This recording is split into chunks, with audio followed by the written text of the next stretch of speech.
friends, my name is Lily and if you're new here, welcome back in my kitchen. Today we are doing a lot of prepping. I've got 3 recipes to go through today. First of all, we are making a baked oatmeal, which is my first time making that recipe, but it seems fairly easy, so we will see how that goes. Then we've also got a curry, which happens to be vegan, which is always nice. And lastly, we've got a pesto we're going to be making with our own garlic scapes, which are right over there.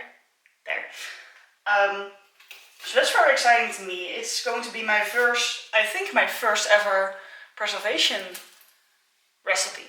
So that's what we are doing today. 3 recipes. I will put the recipes of the baked oatmeal as well as the pesto down below. For the curry, I've been doing that for years and I don't really use a recipe. Also, I don't really know where I got the recipe in the first place. So I don't have a recipe to share with you guys, but I will try my best to give you guys a feel for what measurements I am using.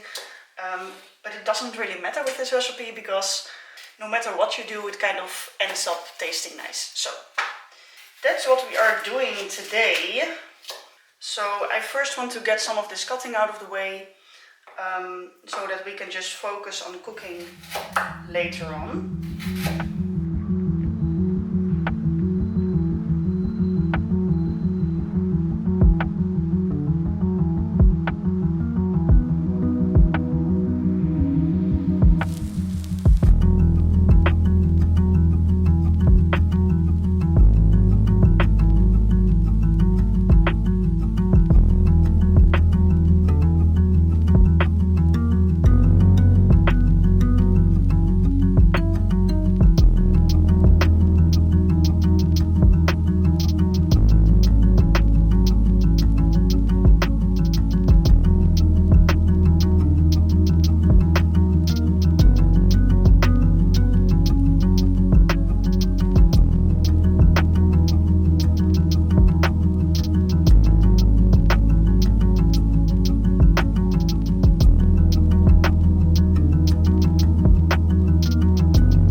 So those were the veggies for the curry.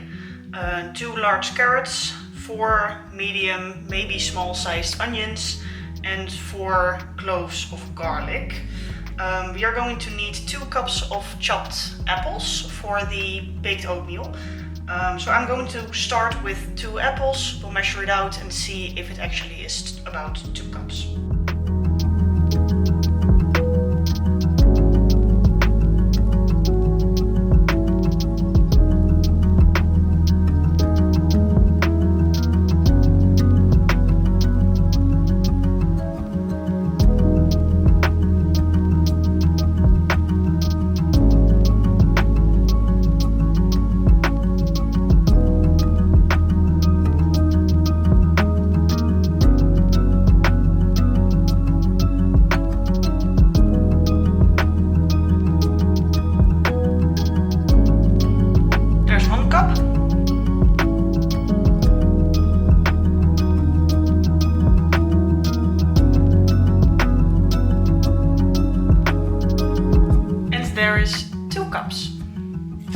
We are not going to use these pieces of apple for the baked oatmeal, but I will just snack on those today.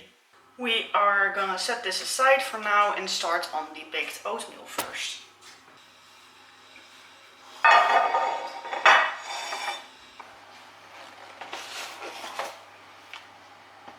For the baked oatmeal we are going to mix up 10 eggs.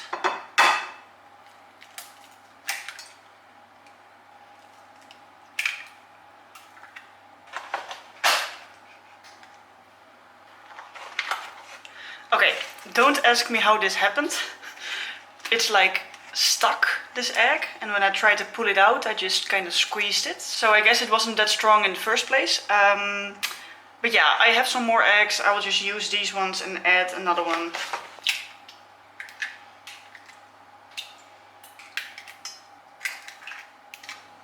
4 cups of oats.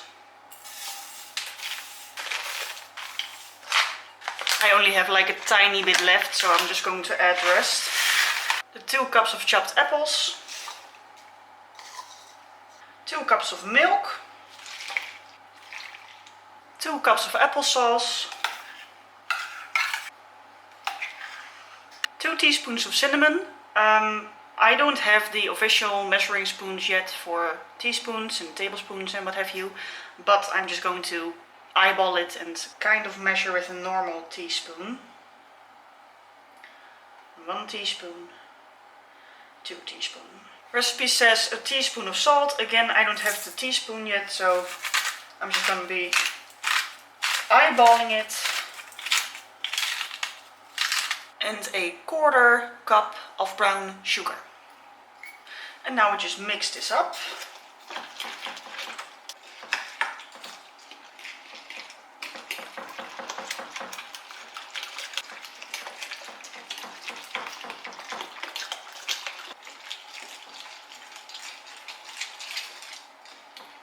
For the toppings we add another 1/4 cup of brown sugar.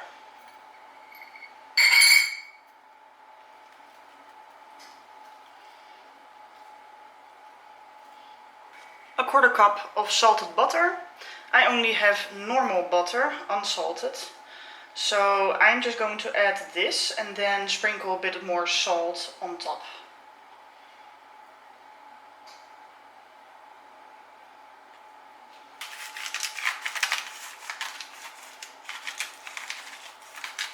So now this goes into the oven at 350 degrees Fahrenheit, aka 180 Celsius, for 35 to 45 minutes. The recipe calls for. And the recipe also warns you to watch it that it doesn't overcook. So what I'm going to do is I have the timer set for 35 minutes and then we will check, and if it needs more, it needs more. If it comes out, obviously we'll take it out. So this goes into the oven. Now for the curry, we are going to be sautéing our onions first. I'm just using my measuring cup as a scoop here.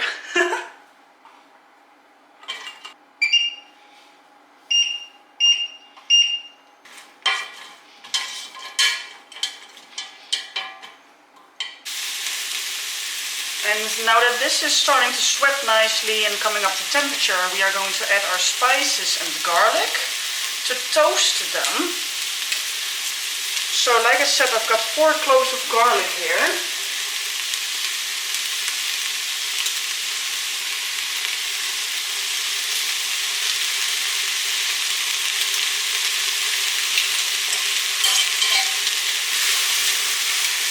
And then we are also going to add a lot of paprika.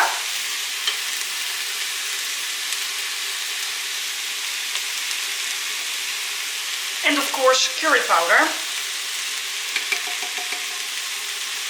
Now do not be afraid to use too much.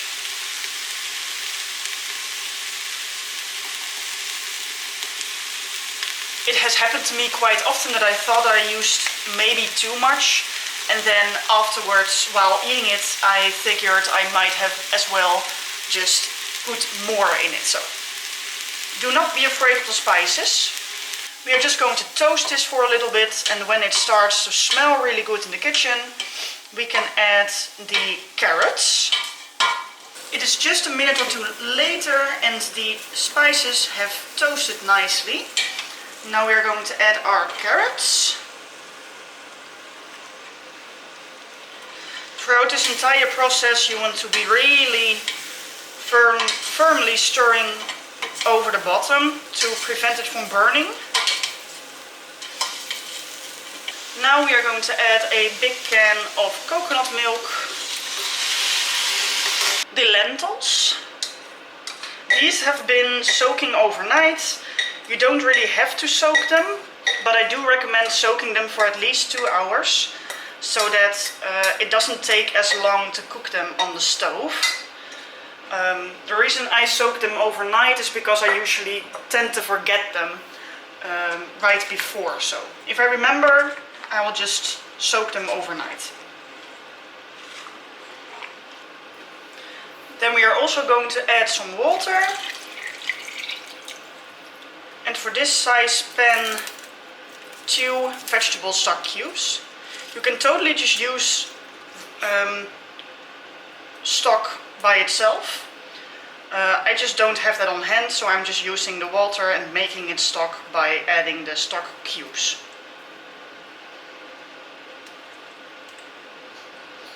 Now we are just going to stir this all together, bring it up to a slight simmer. You don't want it to boil because it might burn easily on the bottom. And we will just regularly stir this around.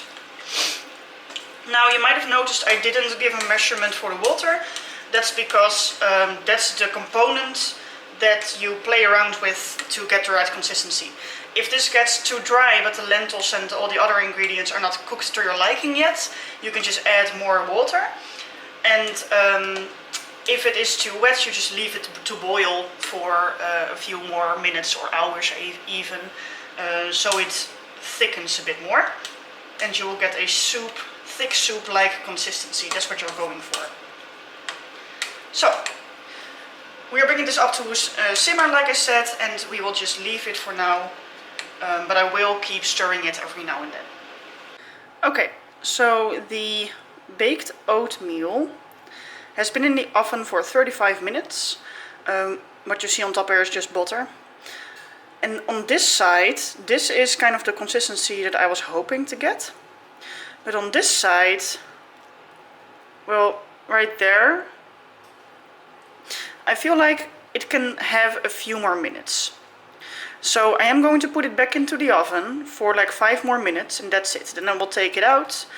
I will test it again, but I think that will be enough for this oatmeal. So, like I said, we are going to be making pesto with our own homegrown garlic scapes. If you didn't know, garlic scapes are the parts of the garlic that will become the flour if you let them. But you don't really want to let them flour because that will take the energy away from the bulb that you're trying to grow.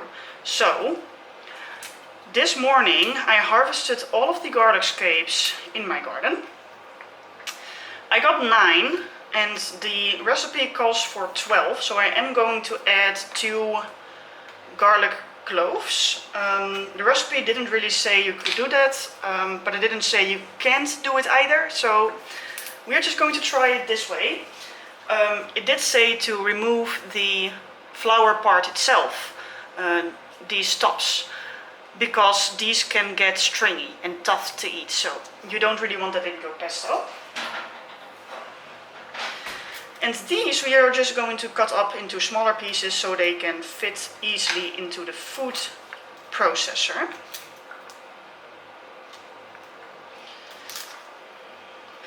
What I also did this morning was harvest 1 bulb of garlic, because we needed that for the curry. Well, not an entire bulb of course, but we needed a few cloves and we didn't have any garlic anymore. So I did harvest that. And I waited until 4 of the leaves had died off, because that's supposed to be the point where there is enough paper around the bulb to harvest it and to be able to preserve it correctly. However, when I harvested this one, it was already starting to split. So that was kind of a bummer. So I will harvest the rest of the bulbs today, because I might have been just too late with this one. And hopefully there are some of the bulbs that I can preserve. But yeah, if they have already split, they won't be shelf stable for that long. But we will see. And here is the baked oats again. It is a bit more firm this time. And it doesn't look dry at all. It looks amazing in my opinion. Even though this is just the first time of me making it, so we will have to see when I cut into it. But I am very pleased with this.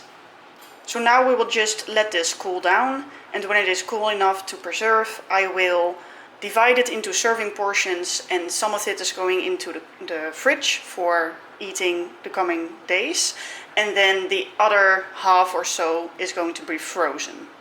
Back to the pesto. I will peel this garlic real quick.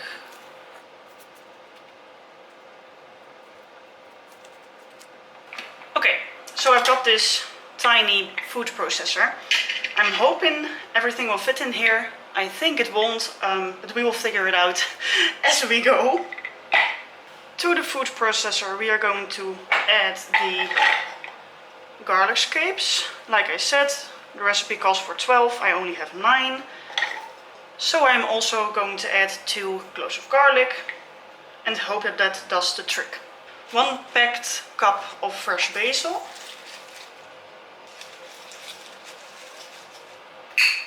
And some salt. And we will see if we can blend this up. I can already tell that this is going to be too small. It's not going to work. It's not going to fit. But I will think of a solution in a second.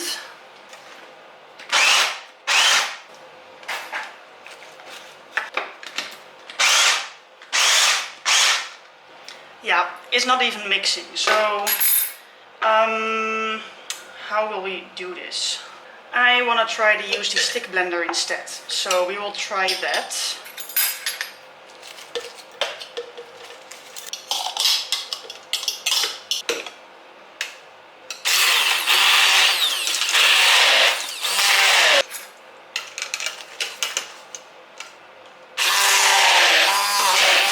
Okay, so this is working a bit better.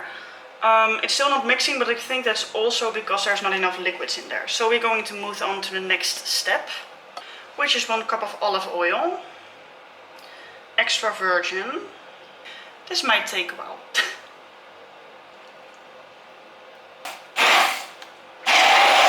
Yes, that made a lot of difference. Could have known that from the start. And now we add 1 cup of parmesan and half a cup of nuts. For what I understand, the most ideal thing to use would be pine nuts. I am substituting with walnuts because yeah, pine nuts are very expensive. And this is also supposed to work. So, gonna try this. Okay, I should have taken the stick blender out beforehand. Okay, there we are at. Now let's taste it. Okay. It has a very strong garlic flavor, but mostly in the beginning. So I feel like it can have some more basil leaves and a bit more salt.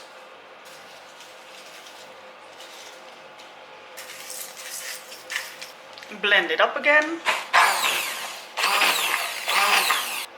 Taste it again, but with a different fork because this one has been in my mouth.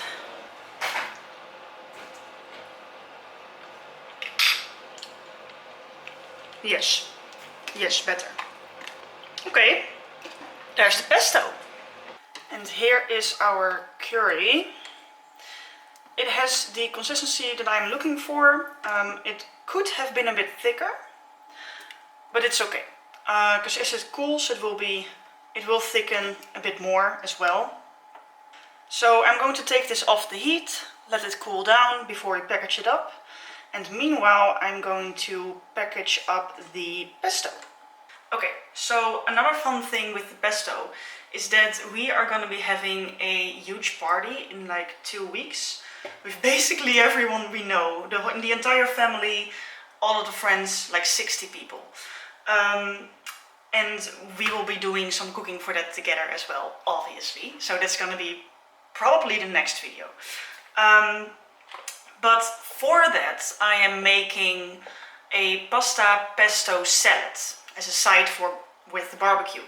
And I was thinking, now that we have made our own pesto, maybe we can use our own pesto as an ingredient for that salad. So that will be very exciting. For now, I'm not really sure yet whether I like it. If I end up liking it, I will use it, and if I don't like it, I won't use it. The thing is, for now, it is different from store-bought, obviously. It has a very strong taste initially, but I do like it after a while. It sits in the mouth. So I'm going to ask my mom's opinion in a second when she comes home as well. And if I have updates on my thoughts on the pesto, I will put a link down below. I will put it somewhere on the screen. But about next week, we are going to be doing one recipe and double it. For one recipe we need just shy of 1 cup, so in total 2 cups, and I measured with water before. These 2 pots together is about 2 cups. So that's perfect. So I'm just going to fill these 2 up first, and then whatever we have left I'm going to put into these cubes, which I can then freeze, and once they are frozen I will put them together in a baggie.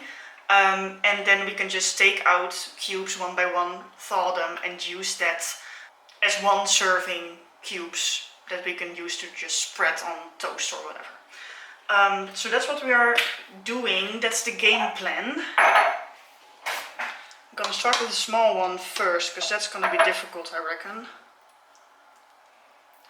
This would have been easier with a funnel, but I don't think we have a funnel. So I'm just going to embrace the fact that I'm very likely going to make a mess. I'm gonna take it slowly. Okay, that wasn't bad at all. I only spilled these 2 spots, so that's a lot better than I expected actually.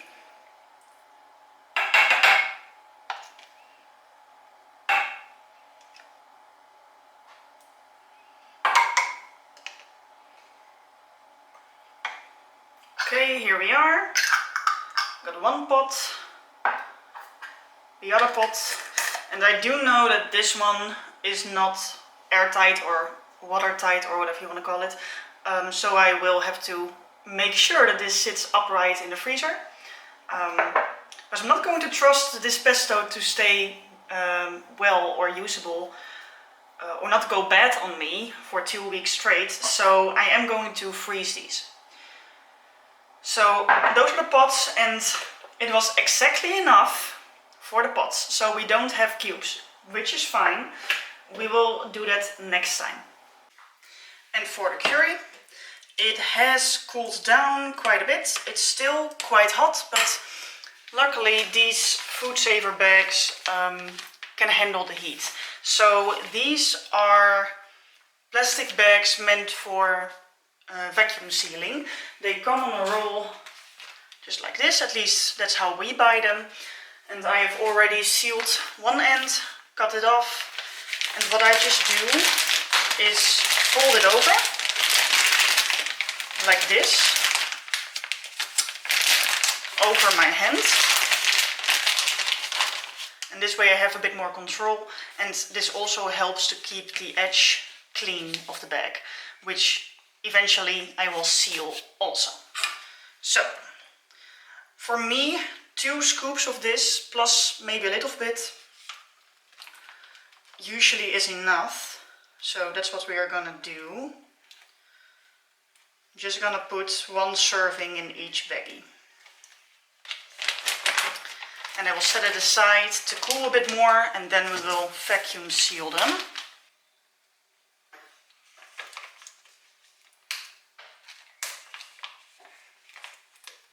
So I've got just a little bit left, and I cannot fill another bag with this. So what I'm going to do is I'm just going to divide this over the 8 bags that we have so far, and that will be perfect.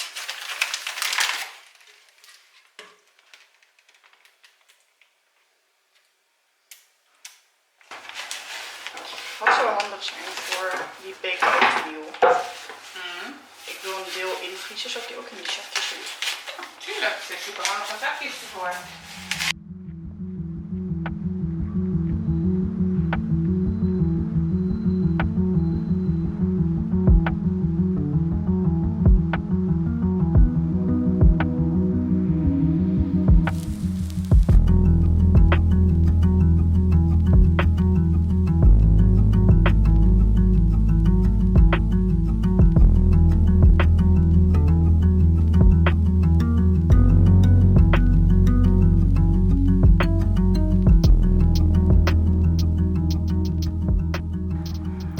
friends, this is what I call a very productive day. We have our baked oatmeal, apple cinnamon. It looks amazing, it smells amazing, I will have to taste it. By the time that I edit this video, if I have tasted it, I will put on the screen here somewhere what I thought of it. We've got our pesto, looking amazing, and we will be using this very likely for our pesto pasta salad in the next video. And we've got 8 bags of curry. And what I do with the curry is I like to add, okay, so you can boil rice, but I prefer quinoa because I boil it in stock. It gives it a lot more flavor. And then I add a few fresh greens like rocket salad. And I really like that. So yeah, 8 servings pesto, and this is probably going to give me about 10 servings. Amazing. So, thank you all so much for hanging out with me in the kitchen. I hope to see you next time. Bye friends.